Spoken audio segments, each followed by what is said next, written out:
This video will cover the groups concept under BoatRecordsVBA. Specifically, we'll be talking about containers, one of the two types of groups. A container is actually an inventory item that contains other inventory items. An example of a container would be a storage box, a camera bag, or very commonly a toolbox. Containers are primarily useful for detailed inventories. In this case, I've inventoried all of my tools. They're located in several toolboxes, but I want to be able to keep track of where they are, where the toolbox is, and so that I can go find a tool at any time.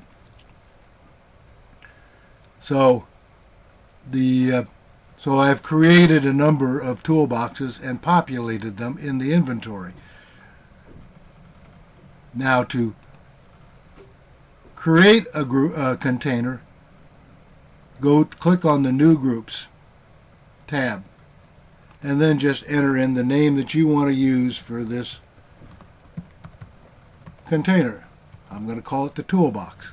I could also enter a description of the container, such as it's a large black toolbox or something like that. But the only other thing I need to do is specify the location.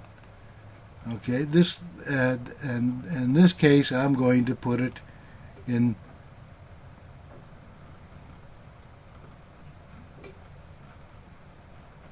under the berth, in the aft locker under the berth. When I click the Add Container, it's been added. I go back to the Groups tab, go down, and there's the toolbox. Now I want to populate it with inventory items. I can do this from several pages. If I'm wanting to add an item to the toolbox that is not yet in the inventory, then I would go to the Enter Edit page. I'd click on the Containers drop-down list, find my toolbox, and then I would just enter in the description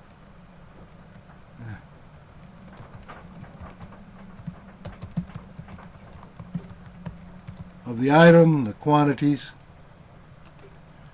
and now I can add the item to the toolbox. I don't need to include any more information, but maybe I want to provide some categories and subcategories for it. So it's a hand tool, and maybe I want to say where the manufacturer is, or I could include a part number. Anyway, I add the item. Now, if I go to the groups, and again, go down to my toolbox,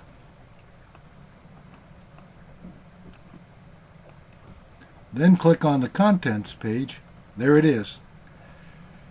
Now, if I wanted to enter an item into the toolbox that's already in the inventory, then I might use the Find page, specifying category and subcategory,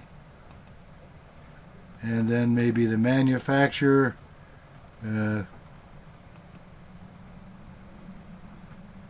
that didn't bring up anything, so I guess a cobalt. That brings up a couple items. So now I got 3 items. So I want to put my hacksaw in this toolbox.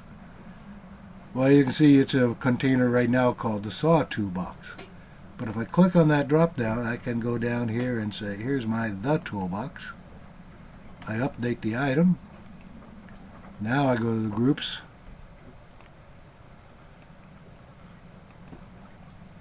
Find the contents, and the hacksaw is in this container.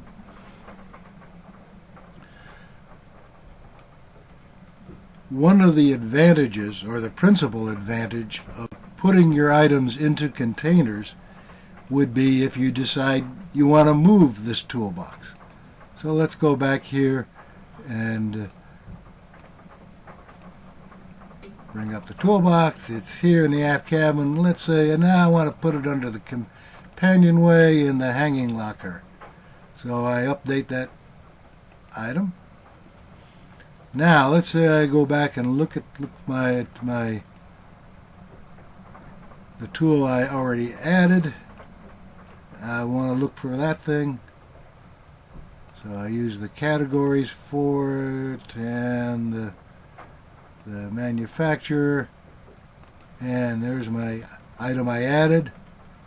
And now if you notice, the location is the companionway hanging locker. It's been moved. Whenever I move the container, all the items in the container get moved. If I wanted to do this without a container with my detailed inventory, I'd have to go in and change the location of every one of those tools that's in the toolbox. So that again is a quick review of groups, the container type of group.